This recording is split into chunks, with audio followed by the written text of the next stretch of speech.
We are getting evidence of the disproportionate number of Black, Asian, minority ethnic and people, and also men dying from this virus. It's still emerging. At this point, to what extent is this because of the nature of the virus itself, or is it because of wider social factors? What's your interpretation?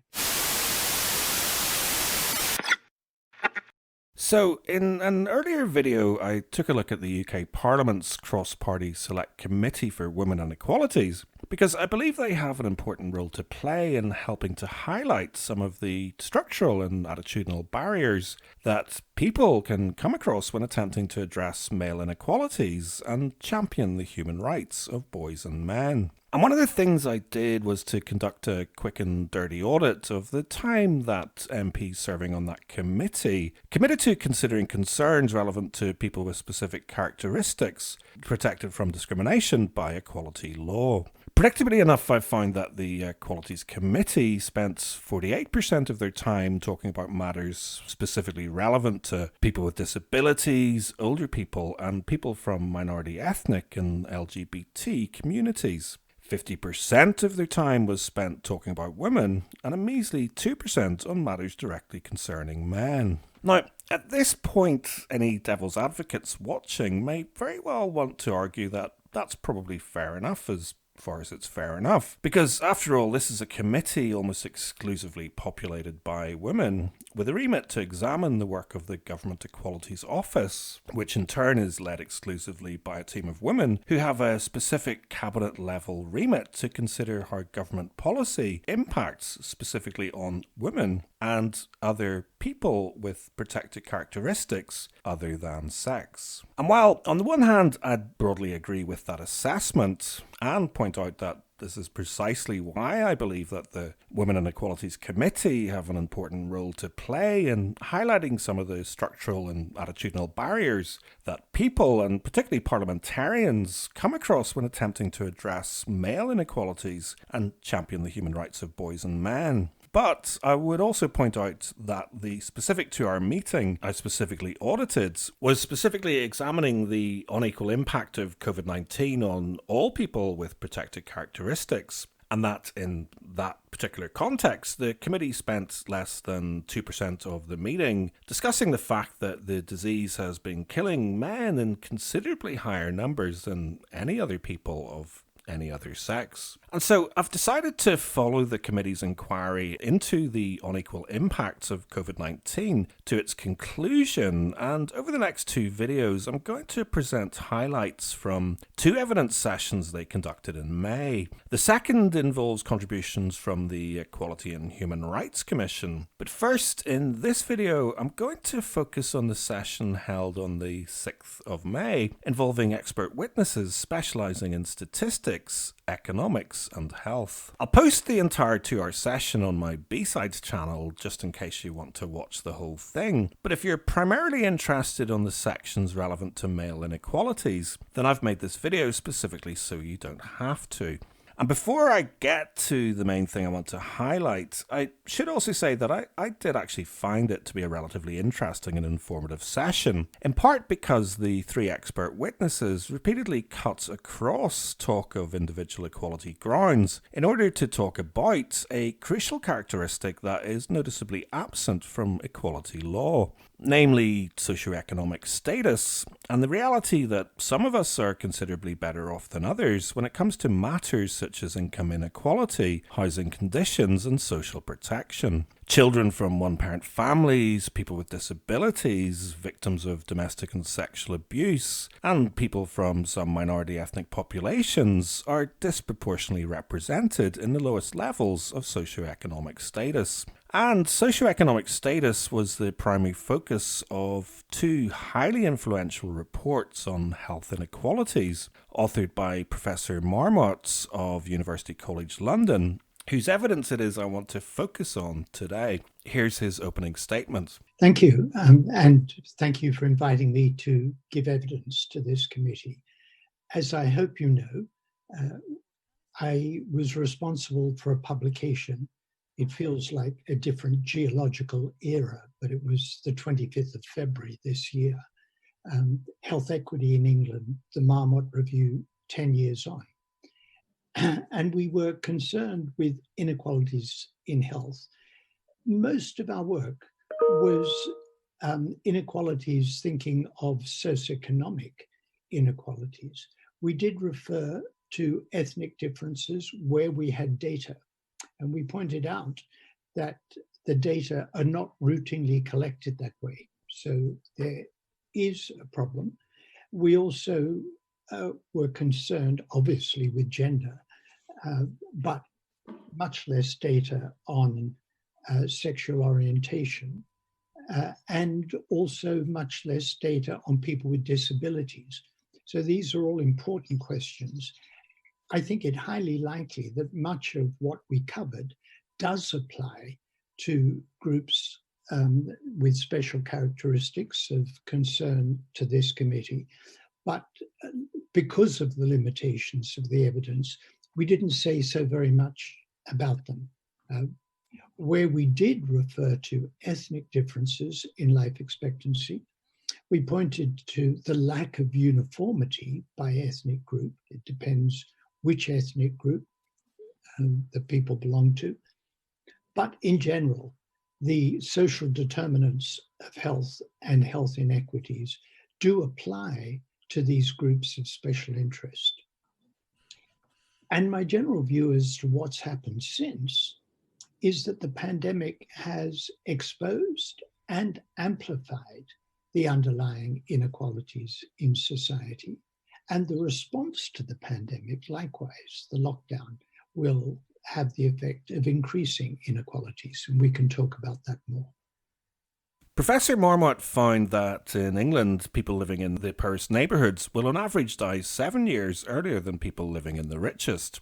And not only do women and men in poor areas die sooner, but they will also spend more of their shorter lives living with disabilities and ill health. Indeed, Marmot found that even excluding the poorest and richest 5%, the gap in disability-free life expectancy between low and high-income earners amounts to 13 years. So in other words, if government could address inequality of outcomes for people with lower socioeconomic status, a whole lot of good could be done to a whole lot of people from a whole lot of protected groups. Protected groups including people from the Black, Asian and minority ethnic populations, who perhaps unsurprisingly were the predominant focus for much of this meeting, due to widely publicised concerns about their disproportionate likelihood to die from COVID-19. And despite the comparative lack of concern that the committee had shown to date in regard to the fact that men are dying in even more disproportionate numbers,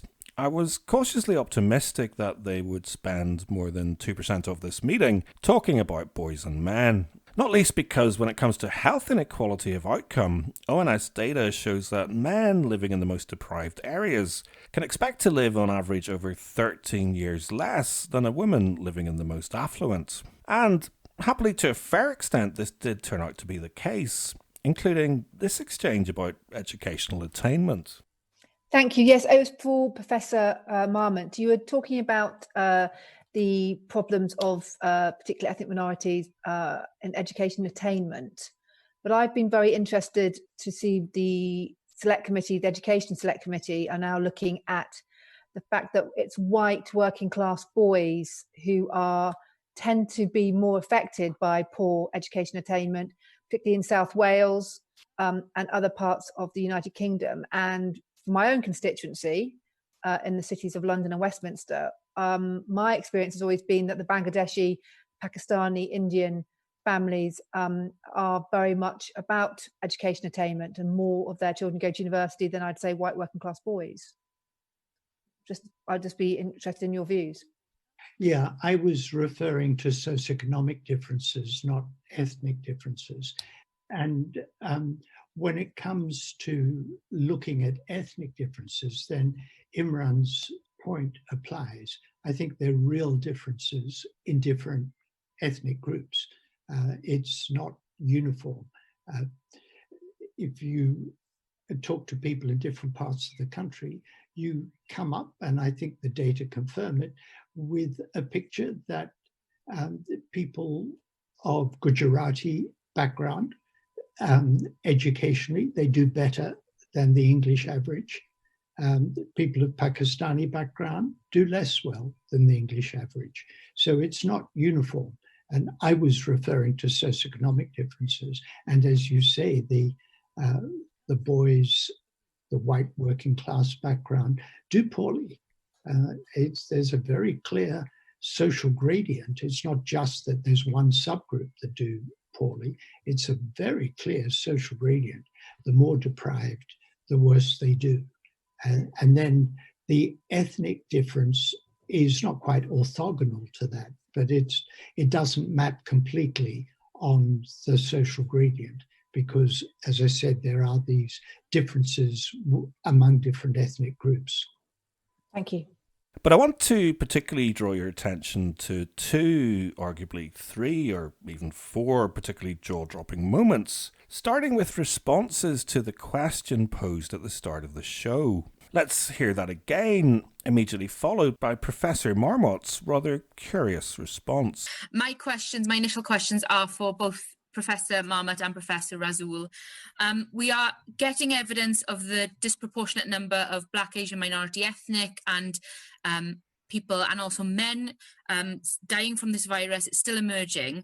At this point, to what extent is this because of the nature of the virus itself, or is it because of wider social factors? What's your interpretation?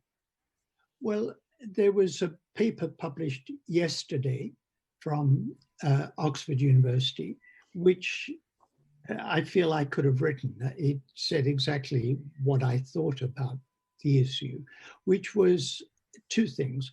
One, when you take the Black, Asian, minority ethnic groups overall, the high risk is largely it could largely be explained about social disadvantage.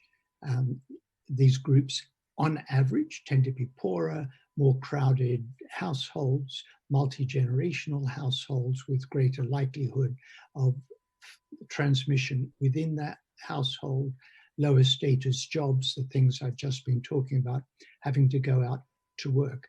Happily, in the UK, we don't think it's a health service issue. If we're talking about the United States, we'd be saying that Black residents of the US are less likely to get adequate health care. But we're blessed with a national health service with equity of access. So we don't think it's lack of access to healthcare. We don't think that's the issue. And in fact, this paper published yesterday shows that the proportion of BAME patients in intensive care is higher than the average in the population. So I think in general, we don't have to think about the nature of the virus. We can probably explain most of the excess on social determinants of health. But what about the doctors? Yeah. Now, I can't get my head around that. I don't know. Something like 40% of doctors in the NHS are from BAME backgrounds, and 95% of the deaths. Now, I wouldn't imagine doctors are suffering from social disadvantage or poverty, overcrowding, maybe multi-generational households. I don't know why the doctors seem to be at high risk. It's terribly important. I don't think it's readily explicable on the basis of the kind of things that I was talking about. And maybe we'll understand more about this terrible disease if we can explain that.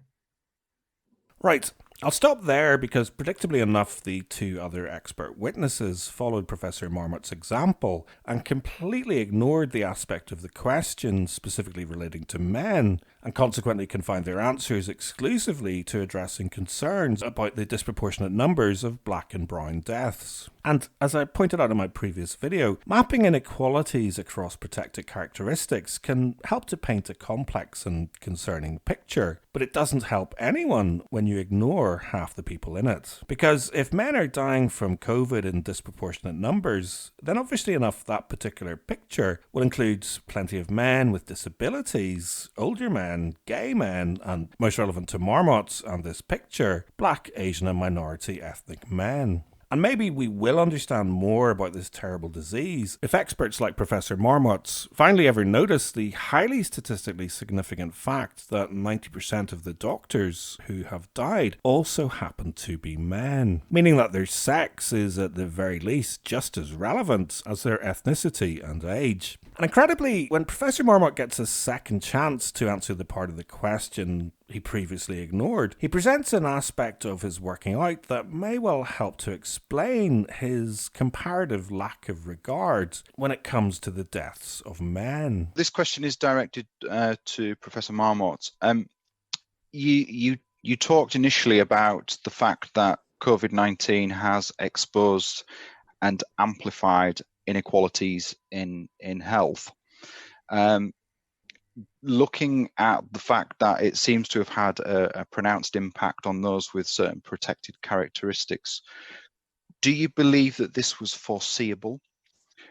Could you comment upon the impact specifically upon men and why the impact seems to be falling greater on the male population?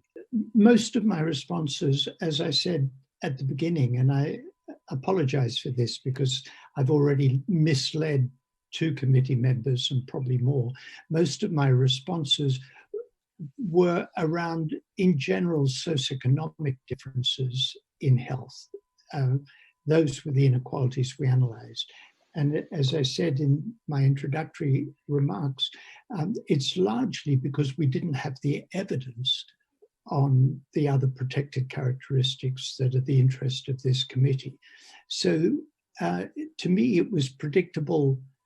I was asked on Friday, after the ONS published its mortality by levels of deprivation, COVID-19 mortality, I was asked, was this a surprise? And my answer was no, not at all. I'd been imagining that's what we would see. I just hadn't seen the data till then. And then ONS published it on Friday, and it was very clear. And what was clear was the social gradient that I've been talking about. But if anything, the gradient for COVID-19 mortality was slightly steeper than the gradient from all causes. So yes, it could have been foreseen. I certainly predicted it, that from what we understood about transmission and the importance of social distancing, for all the reasons we've rehearsed already this afternoon, social distancing is far more possible for people at greater social advantage. And to the extent that people from different ethnic groups, those who are disabled, to the extent that they're less able that they're less likely to find themselves in a position that makes social distancing possible, they will be at higher risk. So that part was all predictable. What wasn't, to me, predictable, but this may just represent the depths of my ignorance, was men, the excess in men. And please don't misunderstand me if I say I'm confused about gender. I mean intellectually. It's not a personal comment. In general, when you look at inequalities in health, men have bigger inequalities in health than women. And we documented that in my 10 years on review. The social gradient was steeper for men than for women. So that much was clear. And when we years ago looked at the East-West differences in life expectancy across Europe, the disadvantage of being in the former communist countries of Europe was bigger for men than for women. And it seemed to be part of a general phenomenon that when you've got conditions of social disadvantage, as characterized the former communist countries of Eastern Europe, when you've got conditions of social disadvantage, men seem to be more susceptible than women. That's what the evidence seems to show. In my 10 years on report, we pointed to the fact that women in the most deprived 10% of deciles on the index of multiple deprivation outside London actually had a decline in life expectancy. So although the inequalities were bigger in men, it was actually women in the bottom 10% who actually had a decline. For men in the bottom 10%, it didn't improve very much, but women, the bottom 10%, actually got worse. So now you can understand what I mean by I'm slightly confused, because I had this nice clear picture that men are more susceptible to social disadvantage than women. Now, when we turn to COVID-19, is the excess in men because of social disadvantage, or is it, as I've heard biologists speculate, women are more biologically robust, have better immune systems. We know women live longer than men, which I think is biological, not social. I think everything's social, but I don't think that is. I think women live longer than men for biological reasons. And whether that relates to women's relative protection from mortality from COVID-19, I don't know. But I think it's a very important question.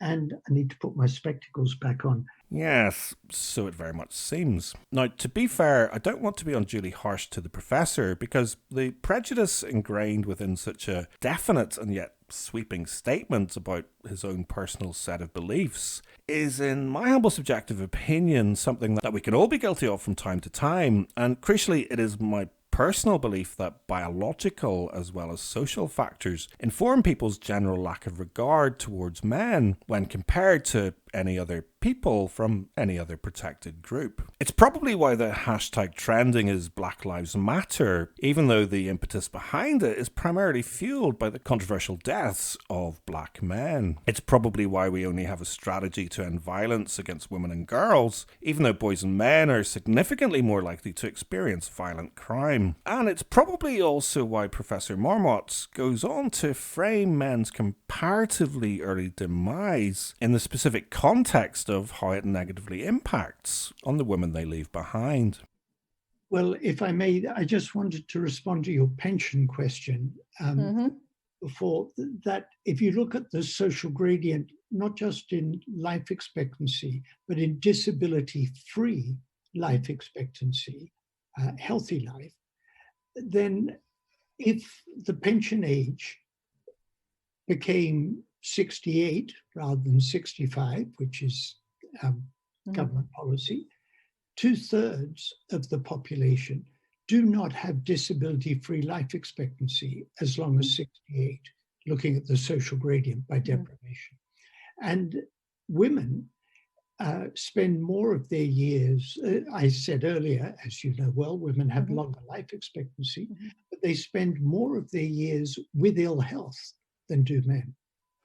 So that the healthy life expectancy or disability-free life expectancy is more of an issue for women. So advancing, however you say it, making the pension age later will have a big impact on women because, as I say, given the social gradient, 2/3 don't have disability-free life expectancy. The more deprived 2/3 don't have disability-free life expectancy as long as 68. So, in other words, the government's leading expert in health inequalities thinks that women are most affected by the lower life expectancy of people who are men. Now, to some degree, I can empathise with the professor's rather fatalistic belief that nature designed men to die earlier, and that's just the way it is. But for starters, can you imagine the hashtags and outrage if he had essentially shrugged his shoulders to the same extent in the direction of any other protected group? We know women live longer than men, which I think is biological, not social. I think everything's social, but I don't think that is. I think women live longer than men for biological reasons. So a quick, dirty and relatively unscientific thought experiment in relation to the professor's stated belief might be to ask your preferred search engine a simple question, such as why do men die earlier? And if you play along at home, then chances are that the first three answers you're offered will come from the Harvard Medical School, the American Psychological Association, and the UK's Daily Telegraph. All three of which will tell you that, rather obviously, both genetic and cultural differences combine to reduce men's average life expectancies. For example, the article by the senior faculty editor for Harvard Health Publishing observes that men tend to be larger than women and that across many species, larger animals tend to die younger. And men also vastly outnumber women in most of the dirtiest and dangerous jobs, including military combats, firefighting and construction. And men are also killing themselves in dramatically higher numbers due to reasons that include social isolation, parental alienation and divorce. And in 2019, the Daily Telegraph's global health security correspondent reported on findings by the World Health Organization that the difference in life expectancy for boys and girls is significantly higher in high-income Western countries like the UK, and also highlighted the view of the Director of Global Action on Men's Health that health services need to be better designed to work better for men, stating that you could take the view that men are a bunch of idiots bent on self-destruction, but that is not true. Most men in the world don't smoke or drink at dangerously high levels. He acknowledged that gender norms placed on men, that is, they are expected to be self-sufficient and tough, meant that they were less likely to seek help. We all have a responsibility to care for ourselves, but you cannot expect people to step out of the way they have been brought up and the social and cultural environments that they are in. We need to start thinking about how we respond as a health system. Mr. Barker added that these gender norms were a global issue and pointed to research which showed that over 60% of women with HIV were on treatment programs, compared to less than half of men. We need to get services out to where men are, and there are lots of examples of how this can be done. Meanwhile, Ronald Levant, the former president of the American Psychological Association and the originator of one of the primary measures of traditional masculinity, the Male Role Norms Inventory, points to research showing that some traditional aspects of masculinity can actually be harnessed to help protect men's health. Levant has found that men high in traits that are often considered masculine, such as self-reliance, responsibility, emotional maturity, and even keeled approach, are more prone to visit their physicians and avoid risky behaviours. And he suggests that the key to delivering more effective and targeted services is getting health professionals, who will be disproportionately female, to get to see how manliness can work for them instead of against. It almost never works to tell a man to stop being masculine. You need to advise the man to keep up the masculine behaviours that are helpful, but challenge the ones that aren't. Men generally respond better if they think their healthcare providers are teammates. For example, if the doctor says, "Where do you want to start?" it immediately enlists the man's involvement and cues him that we're standing shoulder to shoulder and working together. And we know that collaborative treatment with active patient involvement is associated with improved outcomes. If a patient leans towards the traditionally masculine tendency of active problem solving, a healthcare provider can harness that skill, pointing him to tools and strategies. Such appeals to action and problem solving may very well be behind the fact that men are more successful at quitting smoking than women, even though women are more likely to say that they want to quit. So my search engine has pointed me to reasons why the governments need a health strategy that takes sex differences fully into account. This is the reason why the Men and Boys Coalition are calling on the government to adopt a similar approach to Australia and Ireland and develop a specific strategy for men's health. And it's also why they complained to the Department of Health when the former Chief Medical Officer refused to follow up her report on the health of women with a complimentary assessment about the health needs of men. Significantly, in her introduction to that report, Professor Sally Davis acknowledged that her own experiences as a woman specifically informed her decision to commission a report on how to improve health services for her specific sex, stating that these are often issues that are not talked about, even ignored. Yet a woman's life course offers multiple opportunities to prevent predictable morbidity and mortality, and to empower women with information to take positive steps towards positive health. Ironically, it could be argued that Professor Davis's decision to call her report about women the health of the 51% reflects a similar shrug of the shoulders towards male disposability to the one that we witnessed earlier in this video, given the fact that roughly 51% of babies born in England are actually male. Anyway, in the next video, I'll be pointing out how this perspective plays out at a policy level in terms of priorities promoted by equality champions like the EHRC, and I'll be considering the motivation behind an answer to the following particularly pertinent question. So knowing what we do about COVID, that it affects men more than women, should we be thinking about having a gendered response to COVID? Can't you see it too? There's an elephant in the room. The Glass Blind Spot is brought to you by you, because it's your views, your likes and your comments that keep this show on the road.